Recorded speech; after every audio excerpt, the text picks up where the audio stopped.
ಪ್ರತಿದಿನ ಬಳಸುವ ಬ್ರ್ಯಾಂಡ್ಗಳು ಹೇಗೆ ಹುಟ್ಟಿಕೊಂಡವು, ಒಂದು ಸಣ್ಣ ಕಲ್ಪನೆ ಹೇಗೆ ವಿಶ್ವದ ಅತಿ ದೊಡ್ಡ ಕಂಪನಿಯಾಗಿ ಬೆಳೆಯಿತು, ಅವುಗಳ ಯಶಸ್ಸಿನ ಹಿಂದೆ ಇರುವ ಕತೆ, ಸವಾಲುಗಳು, ಆಸಕ್ತಿದಾಯಕ ಸಂಗತಿಗಳು ಮತ್ತು ವ್ಯಾಪಾರ ಜಗತ್ತಿನ ಪಯಣವನ್ನ ನಿಮಗೆ ಪರಿಚಯಿಸುವ ವಿಶೇಷ ಕಾರ್ಯಕ್ರಮವೇ ದಿ ಬಿಗ್ ಬ್ರ್ಯಾಂಡ್ಸ್. ನಾನು ಸುನಿಧಿ ಮಂಜುನಾಥ್.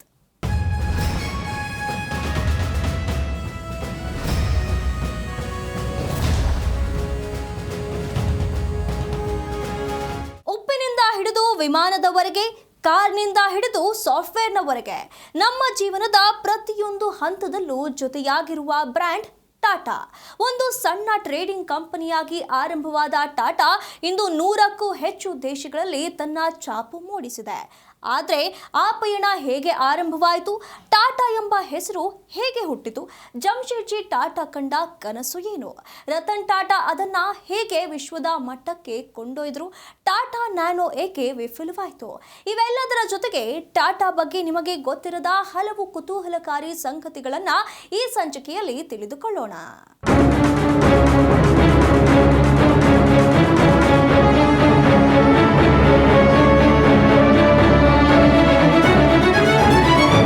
ಸಾವಿರದ 1868 ಭಾರತ ಇನ್ನು ಬ್ರಿಟಿಷರ ಆಳ್ವಿಕೆಯಲ್ಲಿತ್ತು. ದೇಶದ ಬಹುತೇಕ ಕೈಗಾರಿಕೆಗಳು ವಿದೇಶಿಯರ ನಿಯಂತ್ರಣದಲ್ಲಿದ್ದವು. ಆ ಸಮಯದಲ್ಲಿ ಭಾರತೀಯರು ದೊಡ್ಡ ಉದ್ಯಮ ಕಟ್ಟುವುದು ಅಸಾಧ್ಯ ಎಂಬ ಮಾತು ಸಾಮಾನ್ಯವಾಗಿತ್ತು. ಆದರೆ ಗುಜರಾತ್ನ ನವಸಾರಿಯಲ್ಲಿ ಜನಿಸಿದ ಒಬ್ಬ ಯುವಕ ಈ ಕಲ್ಪನೆಯನ್ನ ಬದಲಾಯಿಸುವ ಕನಸು ಕಂಡಿದ್ರು. ಅವರೇ ಜಮ್ಶೆಡ್ಜಿ ನಸುರ್ವಾನ್ಜಿ ಟಾಟಾ.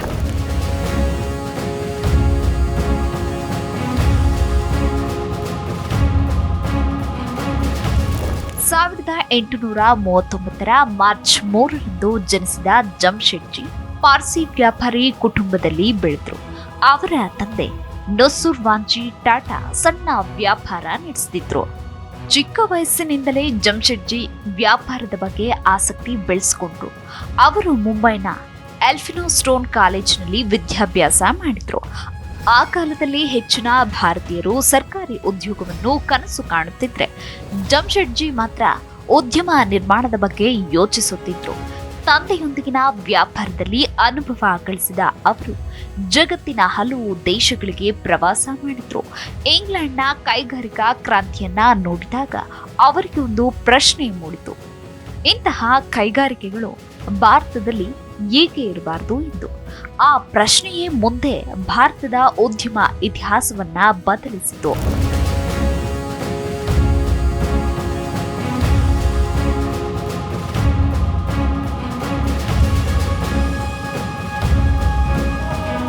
ಸಾವಿರದ 1868ರಲ್ಲಿ ಕೇವಲ 21,000 ರೂಪಾಯಿ ಬಂಡವಾಳದೊಂದಿಗೆ ಮುಂಬೈನಲ್ಲಿ ಒಂದು ಟ್ರೇಡಿಂಗ್ ಕಂಪನಿಯನ್ನ ಆರಂಭಿಸಿದ್ರು.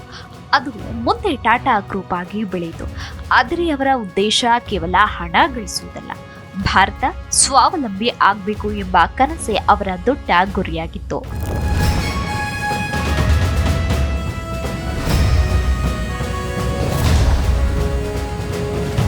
ಸಾವಿರದ 1877ರಲ್ಲಿ ನಾಗ್ಪುರದಲ್ಲಿ ಆರಂಭವಾಯಿತು ಎಂಪ್ರೆಸ್ ಮಿಲ್ಸ್.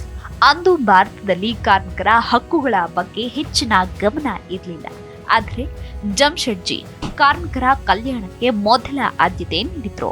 ಕೆಲಸದ ಸಮಯಕ್ಕೆ ನಿಯಮ, ಉತ್ತಮ ಕೆಲಸದ ವಾತಾವರಣ, ಅಪಘಾತ ಪರಿಹಾರ, ಭವಿಷ್ಯ ನಿಧಿಯಂತಹ ಕಲ್ಪನೆಗಳು ಆ ಕಾಲದಲ್ಲೇ ಇಂತಹ ವ್ಯವಸ್ಥೆಗಳನ್ನ ಪರಿಚಯಿಸಿದ ಭಾರತೀಯ ಉದ್ಯಮಗಳಲ್ಲಿ ಟಾಟಾ ಮೊದಲಿಗರಲ್ಲಿ ಒಬ್ಬರು.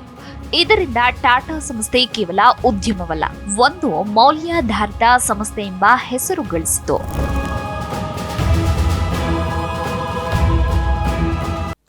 ಜಮ್ಶೆಡ್ಜಿ ಟಾಟಾ ಒಂದು ಕಂಪನಿಯನ್ನ ಕಟ್ಟಿದ ವ್ಯಕ್ತಿ ಮಾತ್ರವಲ್ಲ, ಭಾರತ ಸ್ವಾವಲಂಬಿಯಾಗಬೇಕು ಎಂದು ಕನಸು ಕಂಡ ದೂರದೃಷ್ಟಿಯ ನಾಯಕ. ಆದರೆ ವಿಧಿಯಾಟ ಬೇರೆಯಾಗಿತ್ತು. 1904ರಲ್ಲಿ ಜಮ್ಶೆಡ್ಜಿ ಟಾಟಾ ನಿಧನರಾದಾಗ ಅವರ 3 ಮಹತ್ವದ ಕನಸುಗಳು ಇನ್ನೂ ಅಪೂರ್ಣವಾಗಿದ್ವು. ಅಲ್ಲಿಂದ ಆರಂಭವಾಗುತ್ತದೆ ಟಾಟಾ ಕುಟುಂಬದ 2ನೇ ಅಧ್ಯಾಯ. ತಂದೆ ಕಂಡ ಕನಸುಗಳನ್ನ ಸಾಕಾರಗೊಳಿಸುವ ಜವಾಬ್ದಾರಿಯನ್ನ ಹೊತ್ತವರು ಅವರ ಪುತ್ರರಾದ ಸರ್ ದೊರಾಬ್ಜಿ ಟಾಟಾ ಮತ್ತು ಸರ್ ರತನ್ ಟಾಟಾ. ಅವರು ಕೇವಲ ಕಂಪನಿಯನ್ನ ಮುಂದುವರಿಸಲಿಲ್ಲ, ಒಬ್ಬ ತಂದೆಯ ಕನಸುಗಳನ್ನ ಭಾರತದ ಹೆಮ್ಮೆಯಾಗಿ ರೂಪಿಸಿದರು. ಜಮ್ಶೆಡ್ಜಿ ಟಾಟಾ ಅವರ ಹಿರಿಯ ಪುತ್ರ ಸರ್ ದೊರಾಬ್ಜಿ ಟಾಟಾ.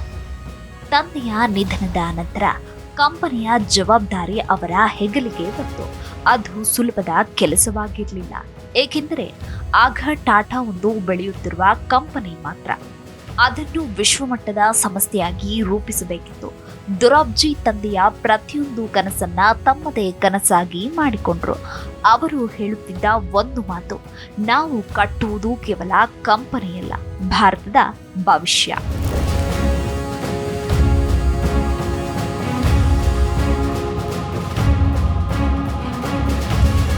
ಸಾವಿರದ 1903ರಲ್ಲಿ ಮುಂಬೈನ ಅರಬ್ಬಿ ಸಮುದ್ರ ತೀರದಲ್ಲಿ ಉದ್ಘಾಟನೆಯಾಯಿತು ತಾಜ್ ಮಹಲ್ ಪ್ಯಾಲೇಸ್ ಹೋಟೆಲ್.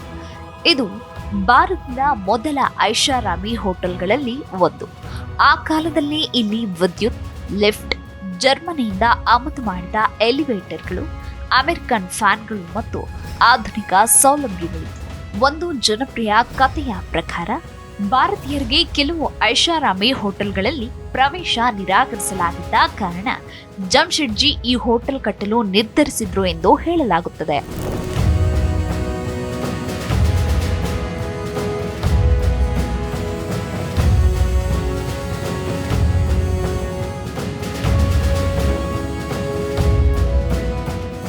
ಜಮ್ಶೆಡ್ಜಿ ಕಂಡ ಅತಿದೊಡ್ಡ ಕನಸು ಭಾರತದಲ್ಲೇ ಉಕ್ಕಿನ ಕಾರ್ಖಾನೆ. ಆ ಕನಸನ್ನ ಸಾಕಾರಗೊಳಿಸಲು ಸರ್ ದೊರಾಬ್ಜಿ ಟಾಟಾ ಅಮೆರಿಕ ಭೂ ವಿಜ್ಞಾನಿಗಳು ಮತ್ತು ಎಂಜಿನಿಯರ್ಗಳ ಸಹಾಯದಿಂದ ಭಾರತದ ವಿವಿಧ ಭಾಗಗಳಲ್ಲಿ ಕಬ್ಬಿಣದ ಅದಿರು ಮತ್ತು ಕಲ್ಲಿದ್ದಲು ಇರುವ ಪ್ರದೇಶಗಳನ್ನ ಹುಡುಕಿಸಿದ್ರು. ಅಂತಿಮವಾಗಿ ಇಂದಿನ ಜಾರ್ಖಂಡ್ ರಾಜ್ಯದ ಸಾಕ್ಷಿ ಪ್ರದೇಶವನ್ನ ಆಯ್ಕೆ ಮಾಡಲಾಯಿತು. 1907ರಲ್ಲಿ ಸ್ಥಾಪನೆಯಾಯಿತು Tata iron and steel company, ಇಂದಿನ ಟಾಟಾ ಸ್ಟೀಲ್.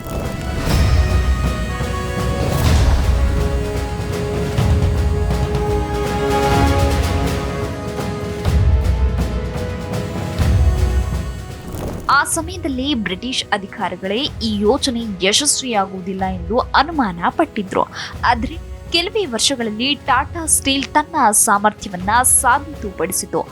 ಮೊದಲ ವಿಶ್ವಯುದ್ಧದ ಸಮಯದಲ್ಲಿ ಬ್ರಿಟಿಷ್ ಸೇನೆಗೆ ಬೇಕಾದ ಉಕ್ಕಿನ ದೊಡ್ಡ ಭಾಗವನ್ನು ಟಾಟಾ ಪೂರೈಸಿತು.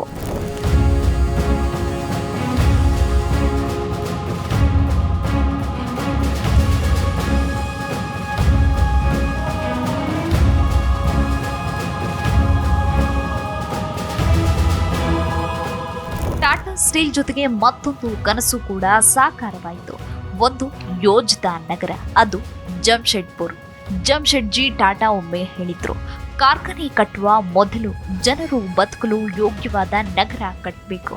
ಅದಕ್ಕಾಗಿಯೇ ಅಗಲವಾದ ರಸ್ತೆಗಳು, ಕುಡಿಯುವ ನೀರು, ಉದ್ಯಾನವನಗಳು, ಶಾಲೆಗಳು, ಆಸ್ಪತ್ರೆಗಳು ಎಲ್ಲವನ್ನೂ ಮೊದಲೇ ಯೋಜಿಸಲಾಯಿತು. ಇಂದಿಗೂ ಜಮ್ಶೆಡ್ಪುರ್ ಭಾರತದ ಅತ್ಯುತ್ತಮ ಯೋಜಿತ ಕೈಗಾರಿಕಾ ನಗರಗಳಲ್ಲಿ ಒಂದಾಗಿದೆ.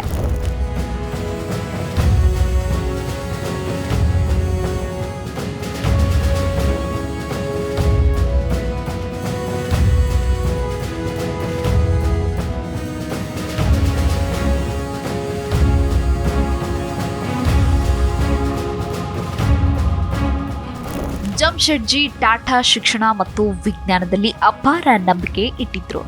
ಭಾರತ ಅಭಿವೃದ್ಧಿಯಾಗಬೇಕಾದ್ರೆ ವಿಜ್ಞಾನ ಮತ್ತು ಸಂಶೋಧನೆಗೆ ಹೆಚ್ಚಿನ ಪ್ರೋತ್ಸಾಹ ಬೇಕು ಎಂದು ಅವರು ನಂಬಿದ್ರು. ಅದರ ಫಲವಾಗಿ ಬೆಂಗಳೂರಿನಲ್ಲಿ ಸ್ಥಾಪನೆಯಾದ ಇಂಡಿಯನ್ ಇನ್ಸ್ಟಿಟ್ಯೂಟ್ ಆಫ್ ಸೈನ್ಸ್ ಅಂದರೆ IISc ಟಾಟಾ ಕುಟುಂಬದ ದೇಣಿಗೆ ಮತ್ತು ಬೆಂಬಲದಿಂದ ರೂಪುಗೊಂಡಿತು. 1909ರಲ್ಲಿ ಆರಂಭವಾದ ಈ ಸಂಸ್ಥೆ ಇಂದು ಭಾರತದ ಅತ್ಯುತ್ತಮ ಸಂಶೋಧನಾ ವಿದ್ಯಾಲಯಗಳಲ್ಲಿ ಒಂದಾಗಿದೆ. ನೊಬೆಲ್ ಮಟ್ಟದ ಸಂಶೋಧನೆಗಳಿಂದ ಹಿಡಿದು ಬಾಹ್ಯಾಕಾಶ, ವೈದ್ಯಕೀಯ ಮತ್ತು ಎಂಜಿನಿಯರಿಂಗ್ ಕ್ಷೇತ್ರಗಳವರೆಗೆ ಸಾವಿರಾರು ವಿಜ್ಞಾನಿಗಳನ್ನ ಈ ಸಂಸ್ಥೆ ದೇಶಕ್ಕೆ ನೀಡಿದೆ.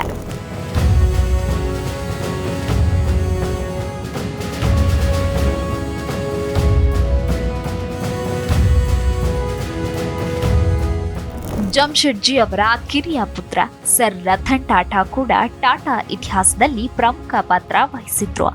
ಅವರಿಗೆ ಸಮಾಜ ಸೇವೆಯಲ್ಲಿ ವಿಶೇಷ ಆಸಕ್ತಿ ಇತ್ತು. ಶಿಕ್ಷಣ, ಬಡವರ ಕಲ್ಯಾಣ, ಸಂಶೋಧನೆ, ಗ್ರಾಮೀಣ ಅಭಿವೃದ್ಧಿ ಈ ಕ್ಷೇತ್ರಗಳಿಗೆ ಅವರು ಉದಾರವಾಗಿ ನೆರವು ನೀಡಿದ್ರು. ಇಂದು ಟಾಟಾ ಟ್ರಸ್ಟ್ಗಳ ಮೂಲಕ ನಡೆಯುತ್ತಿರುವ ಅನೇಕ ಸಮಾಜಮುಖಿ ಯೋಜನೆಗಳಿಗೆ ಇದೇ ಪರಂಪರೆ ಅಡಿಪಾಯವಾಗಿದೆ.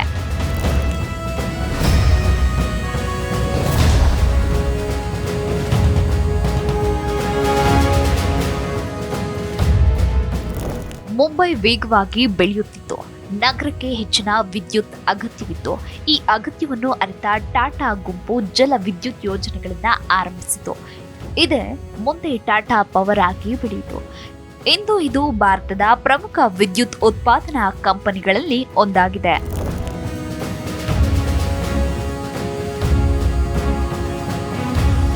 ಇದುವರೆಗೆ ನಾವು ಜಮ್ಶೆಡ್ಜಿ ಟಾಟಾ ಕಂಡ ಕನಸುಗಳು ಮತ್ತು ಅವರ ಪುತ್ರರು ಆ ಕನಸುಗಳನ್ನ ಹೇಗೆ ನನಸು ಮಾಡಿದ್ರು ಎಂಬುದನ್ನು ನೋಡಿದ್ದೇವೆ. ಆದರೆ ಒಂದು ಕಂಪನಿ ದೇಶದೊಳಗೆ ಯಶಸ್ಸು ಸಾಧಿಸೋದು ಒಂದು ಸಾಮಾನ್ಯ ವಿಷಯ. ಅದೇ ಕಂಪನಿಯನ್ನ ಜಾಗತಿಕ ಮಟ್ಟಕ್ಕೆ ಕೊಂಡೊಯ್ಯುವುದು ಮತ್ತೊಂದು ದೊಡ್ಡ ಸವಾಲು. ಆ ಸವಾಲನ್ನ ಸ್ವೀಕರಿಸಿದ ನಾಯಕ ಜಹಂಗೀರ್ ರತನ್ಜಿ ದಾದಾಭಾಯಿ ಟಾಟಾ ಅಂದ್ರೆ JRD ಟಾಟಾ ಅವರ ನಾಯಕತ್ವದಲ್ಲೇ ಟಾಟಾ ಹೊಸ ಎತ್ತರಗಳನ್ನ ತಲುಪಿತು. ಬನ್ನಿ ಆ ಅದ್ಭುತ ಪಯಣವನ್ನ ನೋಡೋಣ.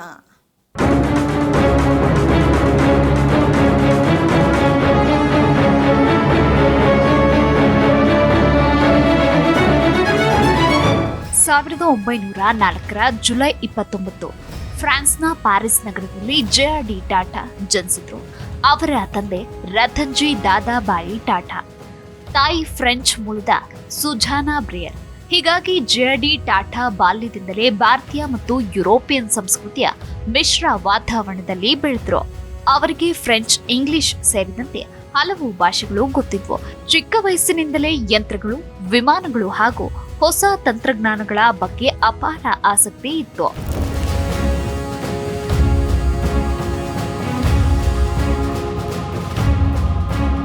ಸಾವಿರದ 1929ರಲ್ಲಿ JRD ಟಾಟಾ ಭಾರತದಲ್ಲಿ ಮೊದಲ ಬಾರಿಗೆ ವಾಣಿಜ್ಯ ಪೈಲಟ್ ಲೈಸೆನ್ಸ್ ಪಡೆದ ವ್ಯಕ್ತಿಯಾದರು. ಆ ಸಮಯದಲ್ಲಿ ವಿಮಾನಯಾನವೇ ಹೊಸ ಕ್ಷೇತ್ರವಾಗಿತ್ತು. ಅನೇಕರಿಗೆ ವಿಮಾನದಲ್ಲಿ ಪ್ರಯಾಣಿಸುವುದೇ ಒಂದು ಕನಸು. ಆದರೆ JRDಗೆ ಅದು ಭಾರತದ ಭವಿಷ್ಯ.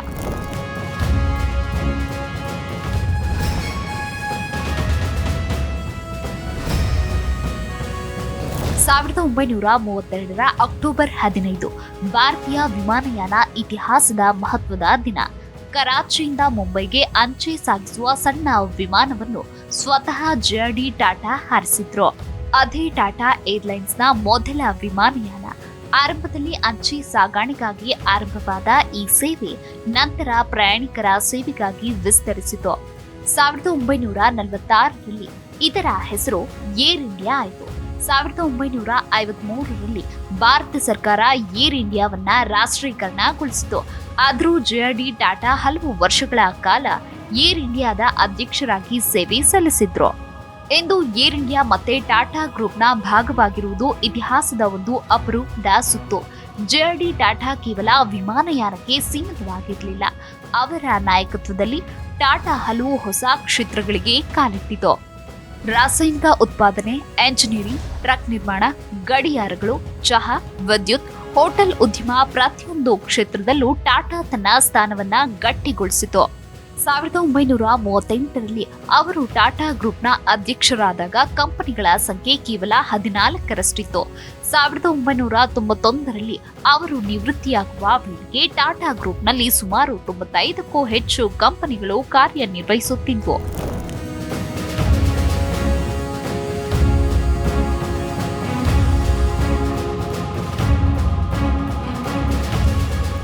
ಸಾವಿರದ 1945ರಲ್ಲಿ ಆರಂಭವಾಯಿತು ಟೆಲ್ಕೋ, ಅಂದ್ರೆ Tata engineering and locomotive company. ಮೊದಲಿಗೆ ರೈಲು ಎಂಜಿನ್ ಮತ್ತು ಭಾರಿ ಯಂತ್ರೋಪಕರಣಗಳನ್ನ ನಿರ್ಮಿಸುತ್ತಿದ್ದ ಈ ಸಂಸ್ಥೆ ನಂತರ ಟ್ರಕ್ ಮತ್ತು ವಾಣಿಜ್ಯ ವಾಹನಗಳನ್ನ ತಯಾರಿಸಲು ಆರಂಭಿಸಿತು. ಇದೇ ಮುಂದೆ ಟಾಟಾ ಮೋಟಾರ್ಸ್ ಆಗಿ ಬೆಳೆಯಿತು.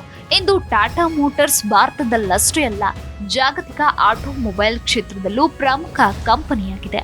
ಆ ಸಮಯದಲ್ಲಿ ಕಂಪ್ಯೂಟರ್ ಎಂಬ ಪದವಿ ಅನೇಕರಿಗೆ ಹೊಸದು, ಆದರೆ ಟಾಟಾ ಭವಿಷ್ಯವನ್ನು ಮುಂಚಿತವಾಗಿ ಗುರುತಿಸಿತ್ತು. ಆ ವರ್ಷವೇ ಆರಂಭವಾಯಿತು ಟಾಟಾ ಕನ್ಸಲ್ಟೆನ್ಸಿ ಸರ್ವಿಸಸ್, TCS. ಆರಂಭದಲ್ಲಿ ಕೆಲವೇ ಉದ್ಯೋಗಿಗಳಿದ್ದ ಈ ಸಂಸ್ಥೆ ಇಂದು ವಿಶ್ವದ ಅತಿದೊಡ್ಡ IT ಸೇವಾ ಕಂಪನಿಗಳಲ್ಲಿ ಒಂದಾಗಿದೆ. 55ಕ್ಕೂ ಹೆಚ್ಚು ದೇಶಗಳಲ್ಲಿ ಕಾರ್ಯನಿರ್ವಹಿಸುತ್ತಿದೆ. ಲಕ್ಷಾಂತರ ಜನರಿಗೆ ಉದ್ಯೋಗ ನೀಡುತ್ತಿದೆ. ಭಾರತದ IT ಕ್ಷೇತ್ರದ ಬೆಳವಣಿಗೆಯಲ್ಲಿ TCS ಪಾತ್ರ ಅತ್ಯಂತ ಮಹತ್ವದ್ದು.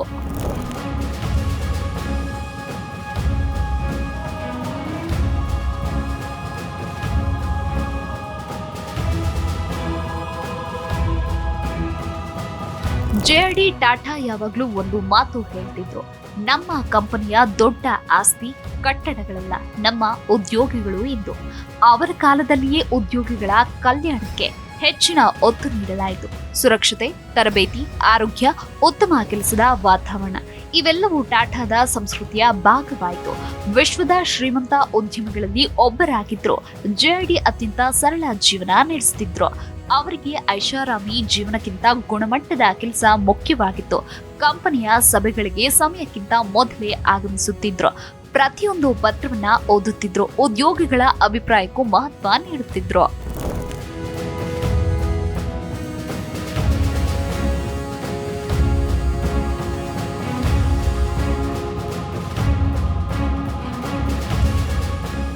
ಭಾರತದ ಕೈಗಾರಿಕಾ ಅಭಿವೃದ್ಧಿಗೆ ನೀಡಿದ ಅಪಾರ ಕೊಡುಗೆಗಾಗಿ 1992ರಲ್ಲಿ ಅವರಿಗೆ ಭಾರತದ ಅತ್ಯುನ್ನತ ನಾಗರಿಕ ಪ್ರಶಸ್ತಿ ಭಾರತ ರತ್ನ ನೀಡಿ ಗೌರವಿಸಲಾಯಿತು. ಅದೇ ವರ್ಷ ಅವರು ಟಾಟಾ ಗ್ರೂಪ್ನ ಹೊಸ ಅಧ್ಯಕ್ಷರಾಗಿ ಒಬ್ಬ ಯುವ ನಾಯಕನನ್ನ ಆಯ್ಕೆ ಮಾಡಿದ್ರು. ಆ ನಾಯಕ ರತನ್ ಟಾಟಾ. ಅವರ ಆಯ್ಕೆಯೇ ಟಾಟಾ ಇತಿಹಾಸದಲ್ಲಿ ಮತ್ತೊಂದು ಮಹತ್ವದ ತಿರುವಾಯಿತು. ಜಮ್ಶೆಡ್ಜಿ ಟಾಟಾ ಕನಸು ಕಂಡ್ರು. ದೊರಾಬ್ಜಿ ಟಾಟಾ ಆ ಕನಸುಗಳಿಗೆ ರೂಪ ನೀಡಿದ್ರು. JRD ಟಾಟಾ ಆ ಕನಸುಗಳನ್ನ ಜಗತ್ತಿಗೆ ಪರಿಚಯಿಸಿದ್ರು. ಆದರೆ ಟಾಟಾ ಎಂಬ ಹೆಸರನ್ನ ವಿಶ್ವದ ಅಗ್ರ ಉದ್ಯಮ ಸಮೂಹಗಳ ಸಾಲಿನಲ್ಲಿ ನಿಲ್ಲಿಸಿದ ನಾಯಕನ ಹೆಸರು ರತನ್ ನವಲ್ ಟಾಟಾ. ಅವರ ನಾಯಕತ್ವದಲ್ಲಿ ಟಾಟಾ ಕೇವಲ ಬೆಳೆದಿಲ್ಲ, ಜಾಗತಿಕ ಮಟ್ಟದಲ್ಲಿ ಭಾರತೀಯ ಕಂಪನಿಯ ಸಾಮರ್ಥ್ಯವನ್ನ ಸಾಬೀತುಪಡಿಸಿತು.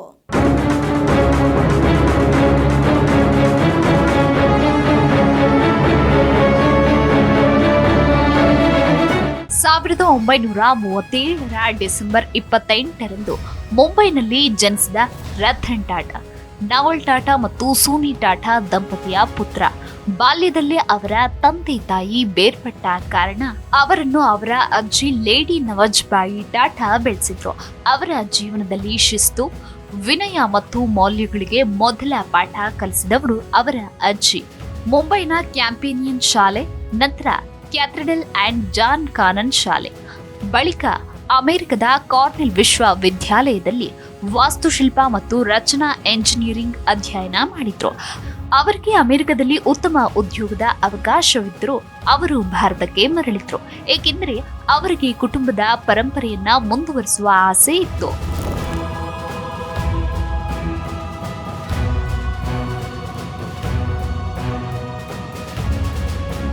ಸಾವಿರದ 1962ರಲ್ಲಿ ರತನ್ ಟಾಟಾ ಟಾಟಾ ಗ್ರೂಪ್ ಸೇರಿದ್ರು. ಆದ್ರೆ ಅವರು ನೇರವಾಗಿ ಕಚೇರಿಯಲ್ಲಿ ಕುಳಿತು ಕೆಲಸ ಮಾಡಲಿಲ್ಲ. ಟಾಟಾ ಸ್ಟೀಲ್ ಕಾರ್ಖಾನೆಯಲ್ಲಿ ಕಾರ್ಮಿಕರ ಜೊತೆಗೆ ಕೆಲಸ ಮಾಡಿದ್ರು. ಯಂತ್ರಗಳ ನಡುವೆ ಭಾರವಾದ ಉಕ್ಕಿನ ಹಾಳೆಗಳನ್ನ ಸಾಗಿಸುವ ಕೆಲಸ, ಬಿಸಿಲಿನಲ್ಲಿ ಕೆಲಸ, ಇವೆಲ್ಲವನ್ನು ಸ್ವತಃ ಅನುಭವಿಸಿದ್ರು.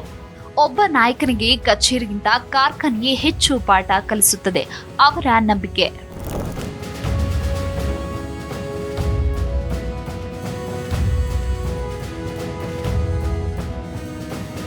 1991ರಲ್ಲಿ ಭಾರತದಲ್ಲಿ ಆರ್ಥಿಕ ಉದಾರೀಕರಣ ಆರಂಭವಾಗುತ್ತಿದ್ದ ಸಮಯ. ಅದೇ ವರ್ಷ JRD ಟಾಟಾ ನಿವೃತ್ತರಾದರು. ಅವರ ಉತ್ತರಾಧಿಕಾರಿಯಾಗಿ ರತನ್ ಟಾಟಾ ಟಾಟಾ ಗ್ರೂಪ್ನ ಅಧ್ಯಕ್ಷರಾದರು. ಆದರೆ ಇದು ಸುಲಭದ ಹಾದಿಯಾಗಿರಲಿಲ್ಲ. ಆ ಸಮಯದಲ್ಲಿ ಟಾಟಾ ಗ್ರೂಪ್ನ ಅನೇಕ ಕಂಪನಿಗಳು ಪ್ರತ್ಯೇಕವಾಗಿ ಕಾರ್ಯನಿರ್ವಹಿಸುತ್ತಿದ್ವು. ಕೆಲವು ಹಿರಿಯ ಅಧಿಕಾರಿಗಳು ರತನ್ ಟಾಟಾ ಅವರ ನಿರ್ಧಾರಗಳನ್ನ ಪ್ರಶ್ನಿಸಿದ್ರು, ಆದರೂ ಅವರು ಹಿಂದೆ ಸರಿಯಲಿಲ್ಲ. ಟಾಟಾ ಎಂಬ ಒಂದೇ ಗುರುತಿನ ಅಡಿಯಲ್ಲಿ ಎಲ್ಲ ಕಂಪನಿಗಳನ್ನ ಒಗ್ಗೂಡಿಸಿದ್ರು. ಇಂದು ನಾವು ನೋಡುವ ಏಕೀಕೃತ ಟಾಟಾ ಬ್ರ್ಯಾಂಡ್ಗೆ ಇದೇ ಅಡಿಪಾಯ.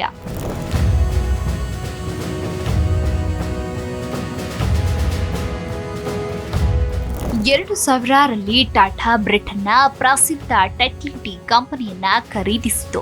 ಇದು ವಿದೇಶಿ ಬ್ರ್ಯಾಂಡ್ ಅನ್ನ ಭಾರತೀಯ ಕಂಪನಿ ಖರೀದಿಸಿದ ಅತಿದೊಡ್ಡ ಒಪ್ಪಂದಗಳಲ್ಲಿ ಒಂದು.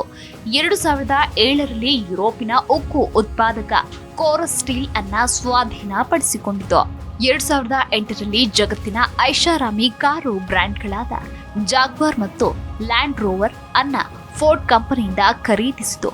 ಅಂದು ಅನೇಕ ವಿದೇಶಿ ತಜ್ಞರು ಭಾರತೀಯ ಕಂಪನಿಗೆ ಇದು ದೊಡ್ಡ ಹೊರೆ ಎಂದು ಟೀಕಿಸಿದ್ರು. ಆದ್ರೆ ಕೆಲವೇ ವರ್ಷಗಳಲ್ಲಿ ಜಾಗ್ವಾರ್ ಲ್ಯಾಂಡ್ ರೋವರ್ ಮತ್ತೆ ಲಾಭದ ಹಾದಿಗೆ ಮರಳಿತು. ಭಾರತೀಯ ಕಂಪನಿಗಳು ಜಾಗತಿಕ ಬ್ರ್ಯಾಂಡ್ಗಳನ್ನ ಯಶಸ್ವಿಯಾಗಿ ಮುನ್ನಡೆಸಬಲ್ಲವು ಎಂದು ರತನ್ ಟಾಟಾ ವಿಶ್ವಕ್ಕೆ ಒಂದು ಸಂದೇಶ ನೀಡಿದ್ರು.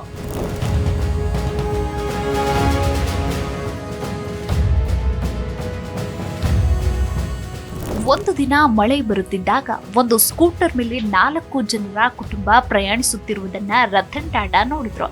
ಆ ದೃಶ್ಯ ಅವರನ್ನ ತುಂಬಾ ಕಾಡಿತು. ಈ ಕುಟುಂಬಕ್ಕೂ ಸುರಕ್ಷಿತ ಕಾರು ಸಿಗಬೇಕು ಎಂದು ಆ ಆಲೋಚನೆಯಿಂದಲೇ ಹುಟ್ಟಿತು ಟಾಟಾ ನ್ಯಾನೋ. 1 ಲಕ್ಷ ರೂಪಾಯಿಯ ಕಾರು, ಜಗತ್ತಿನ ಅಗ್ಗದ ಕಾರು. ಈ ಘೋಷಣೆ ವಿಶ್ವದ ಗಮನ ಸೆಳೆಯಿತು. ಆದರೆ ಗ್ರಾಹಕರ ಮನಸ್ಥಿತಿ ಬೇರೆ ಇತ್ತು. ಹೆಚ್ಚಿನವರು ಅಗ್ಗದ ಕಾರು ಎಂಬ ಗುರುತನ್ನ ಒಪ್ಪಿಕೊಳ್ಳಲಿಲ್ಲ. ಉತ್ಪಾದನಾ ವೆಚ್ಚ ಹೆಚ್ಚಾಯಿತು. ಸಿಂಗೂರ್ ಕಾರ್ಖಾನೆ ವಿವಾದದಿಂದ ಉತ್ಪಾದನೆ ವಿಳಂಬವಾಯಿತು. ಕೆಲವು ಆರಂಭಿಕ ಬೆಂಕಿ ಅವಘಡಗಳು ಜನರಲ್ಲಿ ಆತಂಕ ಮೂಡಿಸಿದವು. ಹೀಗಾಗಿ ನ್ಯಾನೋ ನಿರೀಕ್ಷಿತ ಯಶಸ್ಸು ಕಾಣಲಿಲ್ಲ. ಆದರೆ ರತನ್ ಟಾಟಾ ಇದನ್ನ ಎಂದಿಗೂ ವೈಫಲ್ಯ ಎಂದು ನೋಡಲಿಲ್ಲ. ಪ್ರಯತ್ನ ಮಾಡದೇ ಇರುವುದು ನಿಜವಾದ ವೈಫಲ್ಯ ಎಂದು ಅವರು ಹೇಳಿದ್ರು.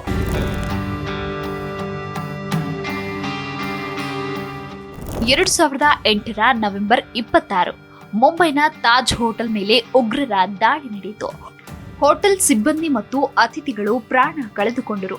ಈ ಘಟನೆ ಇಡೀ ದೇಶವನ್ನ ಬೆಚ್ಚಿ ಬೀಳಿಸಿತು. ಆ ಸಮಯದಲ್ಲಿ ರತನ್ ಟಾಟಾ ಕೇವಲ ಕಂಪನಿಯ ಮುಖ್ಯಸ್ಥರಾಗಿ ವರ್ತಿಸಲಿಲ್ಲ. ಅವರು ವೈಯಕ್ತಿಕವಾಗಿ ಗಾಯಗೊಂಡ ಸಿಬ್ಬಂದಿಯ ಮನೆಗಳಿಗೆ ಭೇಟಿ ನೀಡಿದ್ರು. ಬಲಿಯಾದವರ ಕುಟುಂಬಗಳಿಗೆ ನೆರವು ಒದಗಿಸಿದ್ರು. ಹೋಟೆಲ್ ಸುತ್ತಮುತ್ತಲಿನ ಸಣ್ಣ ಅಂಗಡಿ ಮಾಲೀಕರಿಗೂ ಸಹಾಯ ಮಾಡಿದ್ರು.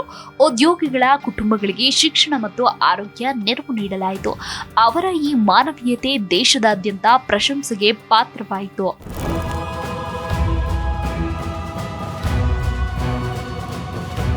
ಟಾಟಾ ಗ್ರೂಪ್ನ ಅತ್ಯಂತ ದೊಡ್ಡ ವಿಶೇಷತೆ ಏನಂದ್ರೆ ಲಾಭದ ಒಂದು ಭಾಗವನ್ನ ಸಮಾಜಕ್ಕೆ ಮರಳಿಸುವುದು. ಟಾಟಾ ಸನ್ಸ್ನ ಬಹುಪಾಲು ಶೇರ್ಗಳು ಟಾಟಾ ಟ್ರಸ್ಟ್ಗಳ ಒಡೆತನದಲ್ಲಿವೆ. ಈ ಟ್ರಸ್ಟ್ಗಳು ಶಿಕ್ಷಣ, ಆರೋಗ್ಯ, ಕ್ಯಾನ್ಸರ್ ಆಸ್ಪತ್ರೆಗಳು, ಕುಡಿಯುವ ನೀರಿನ ಯೋಜನೆಗಳು, ಗ್ರಾಮೀಣ ಅಭಿವೃದ್ಧಿ, ವಿದ್ಯಾರ್ಥಿ ವೇತನಗಳು, ವಿಪತ್ತು ಪರಿಹಾರ, ಸಂಶೋಧನೆ ಇಂತಹ ಸಾವಿರಾರು ಯೋಜನೆಗಳಿಗೆ ನೆರವು ನೀಡುತ್ತಿವೆ. ಇದೇ ಟಾಟಾ ಗ್ರೂಪ್ ಅನ್ನ ಇತರ ಅನೇಕ ಕಂಪನಿಗಳಿಗಿಂತ ವಿಭಿನ್ನವಾಗಿಸುತ್ತದೆ.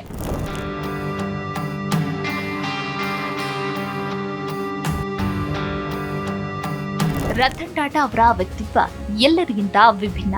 ಅವರು ಸರಳ ಜೀವನ ನಡೆಸುತ್ತಿದ್ರು. ಸಾಮಾಜಿಕ ಜಾಲತಾಣಗಳಲ್ಲಿ ಸಕ್ರಿಯರಾಗಿದ್ರು. ಯುವ ಉದ್ಯಮಿಗಳಿಗೆ ಪ್ರೋತ್ಸಾಹ ನೀಡುತ್ತಿದ್ರು. ಸಾಕು ನಾಯಿಗಳ ಬಗ್ಗೆ ಅಪಾರ ಪ್ರೀತಿ ಹೊಂದಿದ್ರು. ತಾಜ್ ಹೋಟೆಲ್ನಲ್ಲಿ ಬೀದಿ ನಾಯಿಗಳಿಗೆ ಸಹ ಪ್ರವೇಶವಿದೆ ಎಂಬ ಸಂಗತಿ ಅವರ ಪ್ರಾಣಿ ಪ್ರೀತಿಯ ಸಂಕೇತವೆಂದು ಹಲವರು ಉಲ್ಲೇಖಿಸುತ್ತಾರೆ. ಅವರಿಗೆ ಮದುವೆಯಾಗಲಿಲ್ಲ. ಒಮ್ಮೆ ಪ್ರೀತಿಯಾಗಿದ್ರು. ಪರಿಸ್ಥಿತಿಗಳ ಕಾರಣ ಮದುವೆ ಆಗಲಿಲ್ಲ ಎಂದು ಅವರು ಸಂದರ್ಶನಗಳಲ್ಲಿ ಹೇಳಿದ್ದಾರೆ.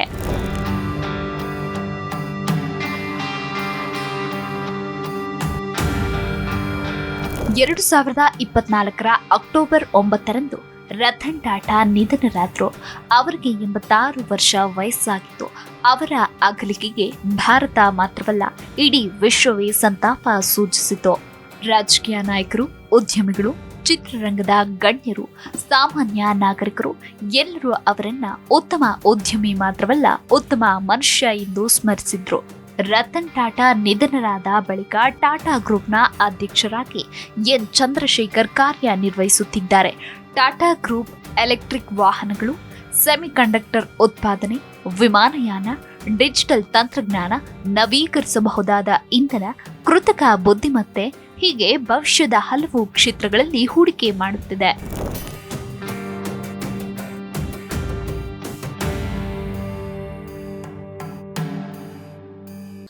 50 ವರ್ಷಗಳ ಹಿಂದೆ 21,000 ರೂಪಾಯಿಯಿಂದ ಆರಂಭವಾದ ಒಂದು ಕನಸು ಇಂದು ವಿಶ್ವದ ಅತ್ಯಂತ ಗೌರವಾನ್ವಿತ ಉದ್ಯಮ ಸಮೂಹಗಳಲ್ಲಿ ಒಂದಾಗಿದೆ.